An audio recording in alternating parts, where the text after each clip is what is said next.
రేవంత్ రెడ్డి చెప్తా ఉన్నాడు, మేము గేట్లు తెరిచాం. ఇక ఎవరు కూడా గతంలో మీకు సవాల్ కూడా విసిరారు, 12 నుంచి 14 స్థానాలు మాకు వస్తాయి, ఒక్క సీటు కూడా మీరు బీఆర్ఎస్ పార్టీ వాళ్ళు గెలవారంటున్నారు. ఇక గేట్లు తెరవడం ఒకవైపు అయితే మీకు ఒక్క సీటు కూడా రాదంటున్నారు. ఈ రెండు అంశాలకు సంబంధించి మీరేం చెప్తారు?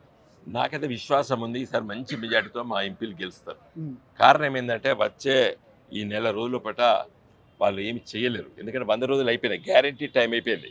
ఇప్పుడు ప్రజలు నిలదీస్తారు, ఉమ్, మా తులం బంగారం ఎడిపోయింది, మా 500 రూపాయలు బోనస్ ఎడిపోయింది, ప్రతి ఇంట్లో ప్రతి మహిళలకు 2500 రూపాయలు ఎడిపోయినాయి. వాళ్ళొక ఫ్రీ బస్ ఇచ్చిండు, ఓకే. ఆ 200 యూనిట్ ఇచ్చిండు, 200 యూనిట్లకు ఒక తిరకాసు పెట్టాడు. ఉమ్, ఏది 210 యూనిట్లు కాలినా 200 కంటే పక్క ఎక్కువ యూనిట్లు కాలితే డిస్క్వాలిఫై అన్నాడు. ఇవన్నీ ఇంకా ప్రజలకు ఇప్పుడు చర్చకు వస్తుంది. 100 రోజులు కాబట్టి ఇప్పటిదాకా వెయిట్.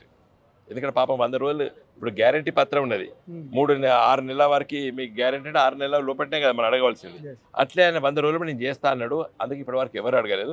100 రోజులు నిన్నటితో అయిపోయినాయి. రేపంచెలు ఉంటుంది రేవంత్ రెడ్డి గారికి అసలు సినిమా.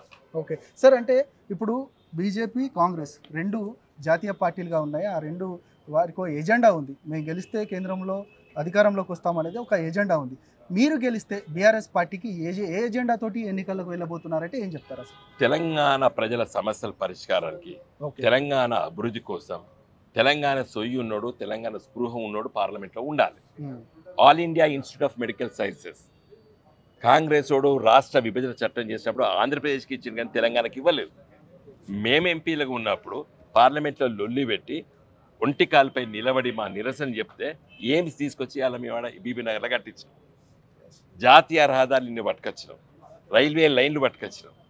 ఈ 5 ఏళ్ల లోపట మా పార్టీ ఎంపీలు మాట్లాడినారు కానీ ఎవడో ఒక్క బీజేపీ 4 ఎంపీలు గెలిచిరు కదా, 4 రూపాయలు అదనంగా పట్టుకొచ్చిర్రు అండి. కాంగ్రెస్ వాళ్ళు 3 గెలిచిర్రు, 3 రూపాయలను సకంగా మాట్లాడిన వీళ్ళు. తర్వాత ప్రతి జిల్లాకు ఒక నవోదయ విద్యాలయాలు ఉండాలన్నది. కిషన్ రెడ్డి గారు, బండి సంజయ్ గారు, అరవింద్ గారు, బాబురావు గారు, లేకపోతే కోమటిరెడ్డి వెంకటరెడ్డి గారు, రేవంత్ రెడ్డి గారు, ఉత్తమ్ కుమార్ రెడ్డి గారు ఎప్పుడైనా తెలంగాణకు ప్రతి జిల్లాకి ఒక నవోదయ విద్యాలయం ఉండాలి, తెలంగాణలో 9 ఉన్నాయి, ఇంకా 23 స్కూళ్ళు రావాలని చెప్పి ఒక్కరైనా మాట్లాడినరా? ఒక్కసారి కూడా మాట్లాడలేదు పార్లమెంట్లో. ఓకే. అదే తెలంగాణ సొయ్యున్నాడు నాలాంటోడు, మా గులాబీ జెండోడు ఉంటే మా బిడ్డలు గ్రామీణ ప్రాంతాల్లో షెడ్యూల్ కులాలు, షెడ్యూల్ తెగలు, వెనకబడ్డ తరగతుల పిల్లలకి ఒక గోల్డెన్ ఆపర్చునిటీ నవోదయ విద్యాలయాలు. ఓకే. నేను ఒక ఎగ్జాంపుల్ ఇస్తా, ఇట్లా 25 చెప్తా నేను. ఉమ్, తెలంగాణ ఎంపీలు ఢిల్లీలో ఎందుకు ఉండాలనేది. కాబట్టి వాళ్ళకి ఎజెండా లేదు, మా ఎజెండా ఏంటంటే తెలంగాణ అభివృద్ధి.